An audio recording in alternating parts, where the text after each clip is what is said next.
بسم اللہ الرحمن الرحیم۔ السلام علیکم ناظرین، آپ میرا یوٹیوب چینل دیکھ رہے ہیں حقیقت پلس۔ مجھے میرے اپنے لوگ قتل کر دیں گے، شہزادہ محمد بن سلمان۔ اسرائیل کو تسلیم کرنا فلسطینیوں کی پیٹھ میں چھرا گھونپنے کے مترادف ہے۔ ویڈیو کی تفصیل میں جانے سے پہلے حسب معمول نئے آنے والے دوستوں سے گزارش ہے کہ پہلے ہماری اس ویڈیو کو لائک کریں اور کمنٹ باکس میں اپنی قیمتی آراء سے ہمیں ضرور آگاہ کریں۔ بے شک یہودی اور نصرانی آپ کے دوست نہیں ہو سکتے، کیونکہ وہ آپس میں ایک دوسرے کے اچھے دوست ہیں۔ اللہ تبارک و تعالیٰ کا فرمان ہے جو قرآن مجید میں کئی بار دہرایا گیا ہے، مگر آج اسرائیل کو تسلیم کروانے کی مہم جس قدر زوروں پر ہے، اس میں سبھی اپنے اپنے مفاد کو مد نظر رکھتے ہوئے دنیاوی اسباب کی طرف دھیان کیے بیٹھے ہیں۔ کرۂ زمین پر موجود 50 سے اوپر مسلم ممالک میں سے ابھی تک صرف 3 مسلم ممالک نے غاصب قابض اور ناجائز ریاست اسرائیل کو تسلیم کیا ہے۔ اس کے علاوہ اور کسی ملک نے ابھی تک تسلیم نہیں کیا۔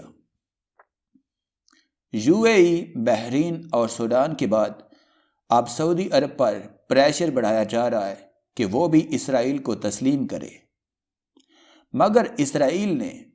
جس طرح سے فلسطین کی زمین پر قبضہ کیا، غزہ پٹی میں معصوم لوگوں پر مظالم ڈھائے اور یروشلم کا محاصرہ کیا، وہ سب دنیا بھر کے مسلمانوں کے دل پر کاری ضرب ہے۔ لہٰذا اب جب امریکہ اور اسرائیل نژاد امریکی بزنس مین کے ذریعے شہزادہ محمد بن سلمان کو پیغام پہنچایا گیا کہ وہ بھی اسرائیل کو تسلیم کر لیں، تو اس پر معذرت کرتے ہوئے شہزادہ محمد بن سلمان کا کہنا تھا کہ یہ ممکن نہیں ہے،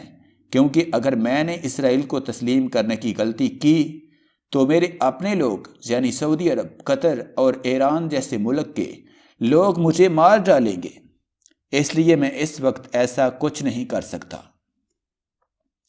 کچھ ہفتے قبل امریکی صدر ڈونلڈ ٹرمپ نے بھی اپنے ایک بیان میں کہا تھا کہ سعودی عرب جلد اسرائیل کو تسلیم کر لے گا۔ پردے کے پیچھے سے یہ خبر بھی سامنے آ رہی ہے کہ سوڈان جیسے ملک سے اقتصادی پابندیاں اٹھانے کے علاوہ دیگر ساری رعایتیں بھی اس ڈیل کا نتیجہ ہیں کہ اس نے امریکہ کے کہنے پر اسرائیل کو تسلیم کیا ہے۔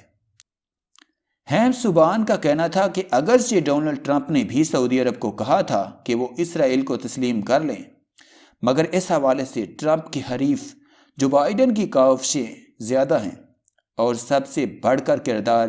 میرے داماد جیرارڈ کشنز کو جاتا ہے، جس نے اسرائیل کو مسلم ممالک سے تسلیم کروانے میں کلیدی کردار ادا کیا ہے۔ اگرچہ اس وقت تک 3 مسلم ممالک اسرائیل کو تسلیم کرنے کے ساتھ